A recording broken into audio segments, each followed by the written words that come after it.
Anong ginagawa mo dito? Sandali lang, mag-usap naman tayo. Sige na. Bitawan mo ko, baka makita tayong inay. Ano ba? Mag-uusap lang tayo. Sige na, pagbigyan mo na ako. Ano ba? Ano? Christine, huwag mo naman ako iwan.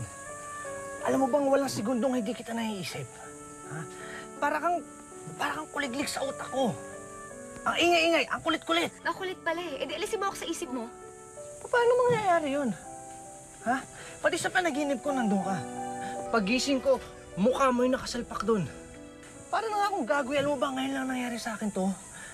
Bigyan mo naman ako ng pagkakataon maging karapat-dapat para naman maipagmalaki mo ako sa nanay mo. Walang nag-uutos sa'yo na gawin mo lahat yan para sa akin. Christine, mahal kita.